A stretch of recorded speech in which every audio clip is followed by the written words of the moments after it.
think the elephant in the room, we haven't talked about it, is we got a new president. I mean, we were going to get one regardless, but for a lot of Mhm. folks, I think this was a shocker. I mean, for me, it wasn't, but I don't know. What are your first thoughts? Yeah, it wasn't a shocker in the sense that I knew Trump was going to win. I didn't realize how big he was going to win and how he's going to sweep the House and the Senate. Like I would have gave you he's going to win it, and he took all the swing states. I didn't have that on the bingo board. Like none of that stuff. I knew he'd take some swing states, and I thought Kamala would be able. Like I thought Pennsylvania would be a little bit tough, but she ended up losing Pennsylvania, and so mainly because I thought she was doing all that campaigning and all that crap though. But yeah, this was like a landslide victory, a big blowout. And the Democrats, they got a lot to be looking at because this is terrible for them. I'm not surprised by this at all. I I honestly think she picked the wrong candidate to be her VP. I think she would have did much better with Shapiro over there in PA. Which he ain't got no smoke, real quick. Tim Walz ain't caught no smoke. None, absolutely none. But he's such a nice guy, though. He, Yeah, he sure seems like it, but I don't think nah, not in that capacity. Not right. as the VP. Nah, I can't see it. Yeah, yeah. It's you know, and we're going to talk about the exit polls here soon. But when you look at Kamala's campaign versus, well, just what are the big missteps you believe that Kamala made that got us to where she is at, or that caused her to have the big loss that she had? So I said from the jump, I wanted to see how she did with people who didn't like her and didn't Mhm. agree with her. And frankly, there was nothing to see outside of the interview she did on Fox that she cut short. She was always around friendly folks. Yeah. So I don't know how she reacts under pressure. I mean, you're in a country where, regardless if they like you or not, they got to respect you. Now, Hmm. if you're talking to leaders of other countries, they don't have to respect you. They don't even have to acknowledge you. Yeah, they So want how to. do I know you can contain yourself and control yourself appropriately in those situations? I didn't see it. Hmm. It's almost like they were protecting her. I never felt like she was in charge. And Yeah. the other thing I'll call it out is she never distanced herself from Biden. And he was the point of everybody's frustration. A lot of people had Biden regret. She never separated herself from him. Hmm. And it backfired on her. Like it was yeah, the border czar thing, she really didn't respond to that. Her whole campaign was I'm not Donald Trump. She never talked about policy. She kind of threw some things out there at the end with the credits for the housing and the business owners and the plan for black men, but that Hmm. was like right before the election ended. Yeah. But to a degree, I feel for her because she didn't have an adequate amount of time to put anything together. Hmm. But I blame the Dems for that because they knew Biden was dysfunctional, incapable, and they held on to it as long as they possibly could. They set her up for failure, but at the same time, I wasn't surprised that people didn't attach to her either. Yeah. So a couple things with Kamala's ill-fated campaign. I mean, on those interviews, it's coming out that she's paying those folks. Oprah Winfrey and Beyonce, Meg, they're getting broke off. Call her daddy, pay them, build Yeah, them a new studio. yeah, building a new studio. I mean, give me 100K. Give us 100K. We'll build a new studio. Like 100K. We'll build it to expectations. So you hit on a lot of things, and I'm trying to find something that I think that just didn't help her out was the whole podcast thing. I think her going on to a lot of these media tours and then Trump just capitalizing on some of the podcasts that he went on there, like especially with Aiden Ross and the Joe Rogan. Like those were just amazing things that she did, or he did that he got to those and he was just having a conversation. Like you could I think most people could probably just have a beer with Trump and just have like a conversation about anything because the guy, he just seems very personable. He'll have a conversation with you, talk to you about anything. And I mean, he's very charismatic in those conversations too, when he's just talking to just random people. Like the guy he knows how to, work the room, like they've said before. And so when it comes to like just any environment, especially hostile environment, he can just, he can stand on his own. So he definitely did an amazing job there. Also, it didn't help. I think the media was terrible for Kamala because whenever they would come out, like, and keep in mind, this would never been able, the type of at least fact checking that was occurring. This would have never been possible without the aid of Twitter, which is X, but formerly Twitter, when Elon purchased it, because right now we had, social media that was pretty much running cover for her. And so if you did speak out, you pretty much got banned, shadow banned, or you were flagged. Like, you had a lot of stuff that were going against conservatives, or at least if you had a different opinion on what the Democrats were doing, or at least liberals are doing, you essentially would, you'd be penalized for it. But now, X is kind of the Wild Wild West, and kind of do a lot of things, say a lot of things, good or bad, the ugly, and all that. A lot of fact checking occurred on X, and so that's why I thought it was harder for her to put out those lies. As I'm a former Democrat, and when I started looking back on some of the things that Trump allegedly said or did, it's like, well, I didn't see this information. I never saw any of this information, because they were hiding it, they were covering for her. They did everything they can in their power to make Trump look terrible for Biden, which also, there's a whole bunch of other stuff that happened there. But ultimately, it was amazing that X was available for anyone like you, me, any other creators out there, where we can just have voice and not be penalized. Well, I don't know if you're on X that much, but I'm definitely on X. And I see all the conversations taking place, and then they have the community notes as well too, which community notes goes both ways. So if a conservative has something wrong, it's going to get called out. But a lot of the liberals and progressives, they constantly had things wrong. There was constantly getting community checked, and it happened. I mean, it was spread like wildfire. So that's another reason why I think Kamala didn't do a good job, or the people that are trying to help her just did a disservice to her, because we can easily look this stuff up now. Like, we're armed with it, and we don't get penalized on just X for now, because I don't know how Facebook and Instagram operate, but you really don't get penalized on any of those. You don't get penalized on X, so it was easy for people to look up the information, fact check, and repost it. Hey, so you brought up a good point with the podcast real quick. Let's pivot back to that, because I think on Trump's party was an excellent move, but on Kamala's party backfired on her. Hmm. So is it safe to say that podcasts are more relevant than the news? And the Yeah, reason why I bring that up is I just put up the Joe Rogan interview with Trump 2 weeks ago, 49,794,000 views. that's insane. JD Vance, 13 days ago. Let's see, where's the views at on this one? 17 million views, Hmm. just under 2 weeks. And here's the other thing. Joe Rogan, you got to sit down with him for 3 hours. You have to have substance and talk about stuff over a Yeah, 3 hour time frame. You can't use your deletion talking points and you can't keep repeating that you came from a middle class family and you're not Donald Trump. That's not going to work for 3 hours. no, And Joe Rogan eventually came out and said he did offer her the opportunity to come up there, but she declined because they couldn't agree on the rules. He held firm that he was going to have the same rules for both candidates. hmm, She didn't like that, so she declined. She was more comfortable going on the Call Her Daddy podcast. Again, further proof you already had the women on lock. There was no benefit for you going on that podcast. You have the feminists, the LGBT, who all listen to that. You already had them on lock. So what are you doing? yeah, Like whoever was running her campaign, terrible. Should never do it again. They knew she had weaknesses with men.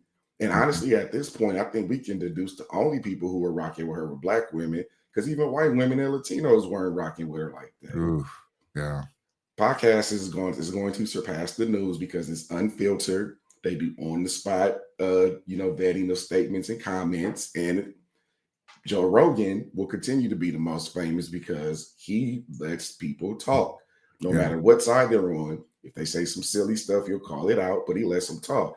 News is done, man. These interviews on these news stations, done, absolutely done. Yeah, if I can find it, I was going to show that MSN, CNN, they're about to have a ton of layoffs. They did not get the crowd that they were expecting leading up to the election, and then after the post election.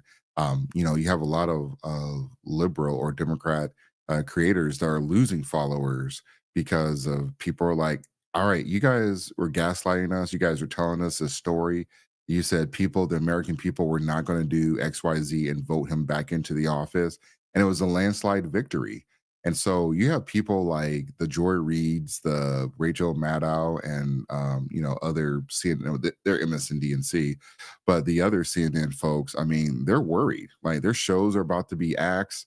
You got Joy Reid crashing out. I mean, we'll have another conversation about the liberals crash out, but a lot of these folks, I mean, they're about to, they're overpaid, and you can get the same.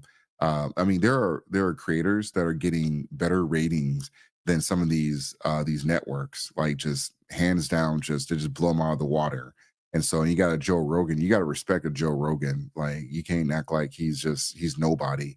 And even with Club Shay Shay, I mean, even though it didn't work out for Kamala, Club Shay Shay still had the pull. He still had still had the visibility. It's just unfortunate, it just didn't work out.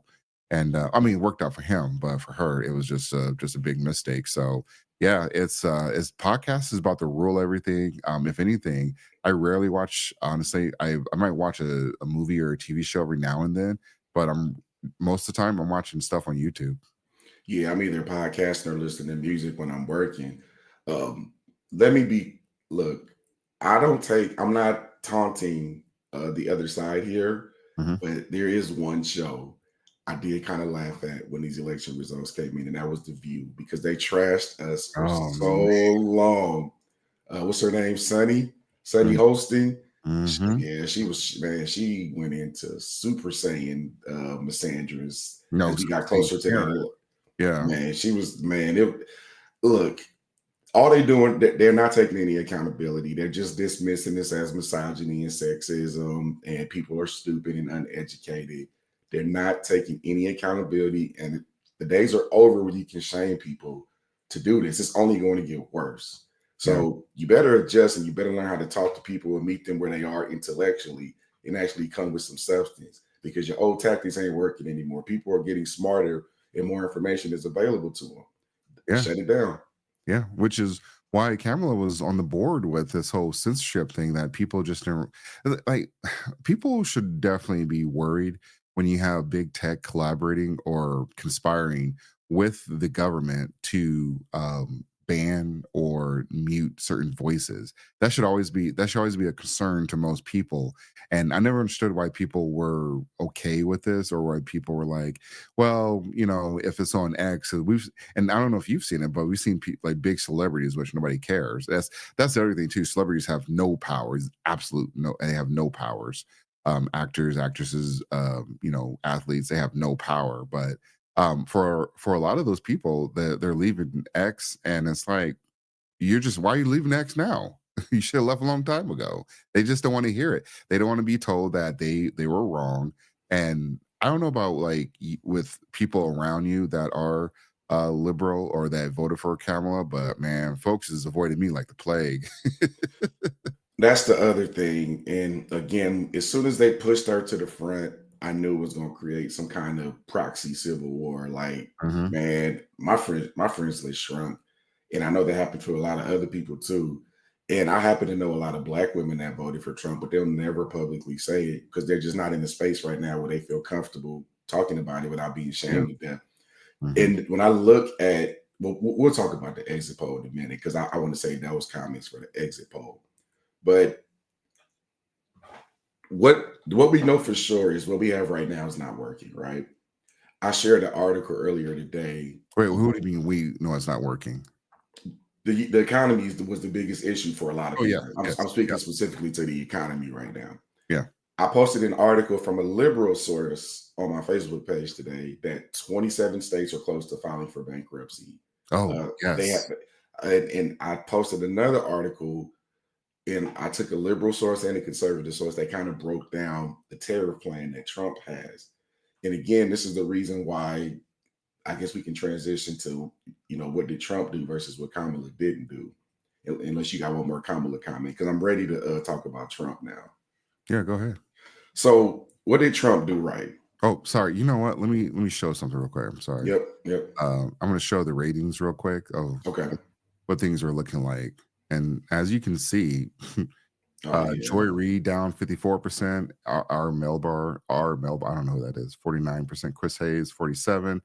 Alex Wagner 52. Morning Joe 39. Stephanie Rule 67. Andrea Mitchell 39%. So they, yeah, they're about to come into a rude awakening. And you know the crazy thing? They don't think they're the problem. They That's the crazy thing. They don't think they're the problem, but they're about to find out though because saying Orange Man bad, Trump is, Yahtzee or whatever, that ain't gonna work. You can't get those viewers back after you told them for 4 years that this guy is a threat to democracy, and it's really them. Joy Reid said something today that kind of fascinated me, and I think this might directly correlate to her drop of the ratings. She kind of went after white women. Oh my God, yes. Do we got time for? Yeah, we got time for that. Not only that, but she also low key made a statement that maybe it's time to sit down with black men and understand where they're coming from. Which I was shocked that she would even ponder that. Mhm. But she went after white women. Probably the left leaning ones that watch her show got offended and decided to walk away. And she kind of shot herself in the foot. But that's not the first time she's done this. Yeah. This is crazy though, man. This like I knew he was going to win, but this was just a blowout. This is like a 4-0 sweep. This Yeah. is New England Patriots beating up on the Atlanta Falcons a few years ago when they thought they had that 21-point lead in the Super Bowl. Like this Yeah. is where my Tampa Bay Bucks held the Chiefs to only 9 points in the Super Bowl a couple years ago. Like this is crazy. Like Mhm. this, and at first, Trump talks all this stuff about how great he is, but he kind of backs it up. So what can you do? Like, but here's the thing now. All the people that left the Dem party and voted for Trump and independents as well, now he's got to prove all the stuff that he said he's going to do. So now the pressure is on. There's no excuses. He's got the House, he's got the Senate, and he's Yeah. back in the White House. No excuses this time. So he got to get it done. Yeah, it reminds me when Obama got the House and the Senate his first year, and then he I forget which one he lost, but when the midterms came up, that's the next big election cycle coming up is the midterms. But he has 2 years, so you're absolutely right. And he has a bunch of first day agenda items that he's going to put through. I'm going to have to make a few shorts for the channel just to show people some of that stuff. But he's already, moved forward with Matt Gates getting the AG position. And which Matt Gates, I don't know how familiar with Matt Gates though, but Republicans, I mean, I want to say the older Republicans, they dislike him. They and Matt, he seems like he could be a jerk, but the dude cracks me up whenever I see him on the camera. And hopefully, they can get that confirmed through I believe it has to go through the Senate though, but this will be a loyalty test because Trump he ain't about to run back what happened in his first administration. He's like, I don't care who these people are. I don't need your help. Just stop talking. I'm gonna put my people through. And if I see that you guys are not putting my people through, there's gonna be problems because we're getting a different Trump this time around, and it's still America first with him. But we're getting people that are not going to get in his way, and people forget that some of the Republicans, like even Mitch McConnell, they were Trump was trying to pass certain things, and they were getting in the way, like the whole border wall, like stopping the funding and everything. Like they were getting in the way, which people always forget about that because, and I mean, I forgot about it. I just educated myself on it just now, but just because you have the House and the Senate, that's not always a guarantee that things are going to go your favor. Like Right. until we get these Hydra folks that are the Uniparty, the people that they're in it for themselves, until we get them out of the office, or I mean, they lose they get primaried out in the midterms. It's going to still be a problem. Trump still has an uphill battle, but you're right. He's got to overcome that. He's overcome so many things. To me, it's going to be a walk in the park, though. But be ready for some of the BS, the shenanigans that shows up. Hey, so check this out. I was just thinking about this. Trump single-handedly is going to evolve the future of politics in this country. And I'm going to tell you exactly what I mean. Mhm. Take Arizona, the state where I reside. Arizona put Trump in office, but Arizona also has a Democratic governor, two Democratic senators. Oh, We just voted to put deletion in the state constitution and make it a fundamental right for women up until viability. You know what that means. yeah, yeah, But we also just put it in the Constitution that now local authorities have the right to arrest and deport illegal immigrants. So I say all that to say you're not going to be able to look at somebody and say, I voted completely red on every single issue, or I voted completely blue on every single issue anymore. That's coming to an end too. yeah, People are going to be all over the place now with the way they vote, and they're actually going to think and make decisions not based on parties or feelings, but logic. yeah. The that reminds me, Michelle Obama, when she made that comment about women, when you get into the polls, he doesn't have to know. That actually backfired because Yeah. well, matter of fact, let's get into the polls now after I make this comment. But that actually backfired on her because the women said, "No, we're on the surface. We're going to say we're rocking with you, Kamala, but you're crazy." And we can't rock with you. So you're right. When we get into the booth, it's our right, it's our choice, and to a degree, we know how people voted, but that definitely backfired. So Yeah. And how many times did they go after the family? That was the final straw for me. I don't know about everybody else, but mhm. I don't know. Leave y'all thoughts in the comments, man. I'm curious to hear what y'all think. Yeah, definitely telling where the catalysts that caused Kamala to lose and Trump to win. Let me get this exit polls here. All right. So there's a lot of data here. Anything particular you want to jump to? Because I have a couple things that I want to bring up or at least highlight. I want to start with the state level. The states that Kamala did win.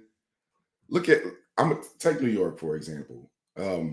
I have a different interactive map up, but from the Associated Press, she only won 55% of the vote there.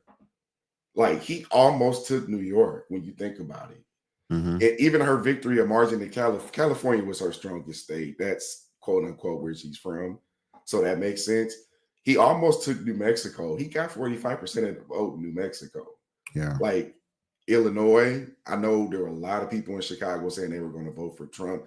I think these numbers showed he took 44% of the vote in Illinois. He almost did a clean sweep of all of these states that used to be a lock in for the Dems. Like Yeah. they got to re-strategize because he literally outsmarted them in every single area. This is crazy.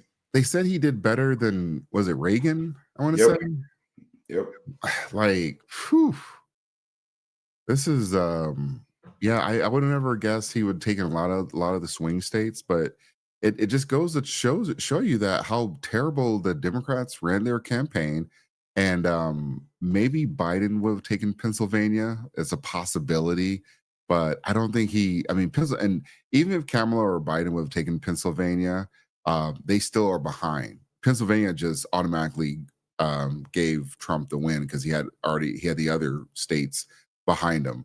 But if he had got Pennsylvania, if they had got Pennsylvania, that wouldn't have helped anything. But the mere fact that they, lost a lot of these swing states is telling that people are not falling. Well, people know that the reproductive rights it's a state issue. Like I think it's pretty clear as day. It's a state issue. Even right. here, we voted for when depending on the situation, you can do a deletion in the second or third term. And in my opinion, I don't agree with like the way they combined it. It was a terrible situation that happened to the woman, um, grape or the other one, and then there's the viability with the mother. Well, actually, we had the viability one too, but that one I don't think that one passed. But in my opinion, they should have separated them because if it's a grape or any situation like that, I believe that's going to be taken care of in the first trimester. I'm not sure of anyone that would wait till the second or third trimester. L- To me, I don't know. Maybe there are people doing stuff like that though, but the third trimester, that's just terrible. That's a baby that can be given away to or adopted. Like getting to a third trimester, I think that's like adoption territory is where you want to go. That should not be the option. Now, for the other part of it, that was, and again, this law did pass for the mother when her life is in danger. And to me, with if I was married, I'm not married, but if my wife's life is in danger, I would never sacrifice my wife.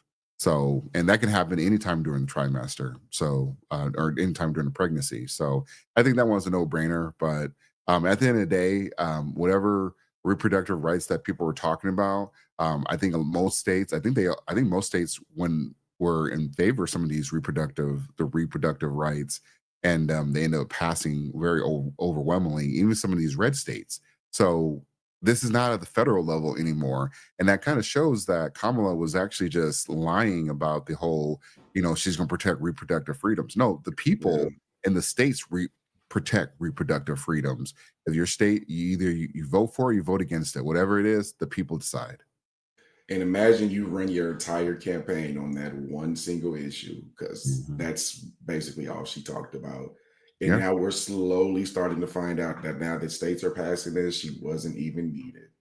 Yeah, yeah, it was never needed, and you can't even believe how many times I try to tell people this, and people need to take a basic civics lesson, but I know people won't. But even if the states didn't have this stuff, it was never going to happen anyways. But that's a whole nother conversation. But yeah, people made had the understanding.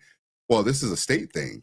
Like it again, and the crazy thing, just like in Minnesota, because of Roe v. Wade being overturned, it allows for, in my opinion, I would call them extreme measures, where you're deleting baby in a third trimester to be an option though, because the states, you can either have it strictive or max strictive or max unrestrictive, whatever it is, it's up to the state now. And so, whatever, like again, for people saying Trump this, Trump that about reproductive freedoms, he allowed a lot of these states are allowing all these additional unrestricted or not, yeah, they're well, not like Texas and Florida, but rest of these states, they're allowing it. They're allowing it up to a third trimester now. Yeah.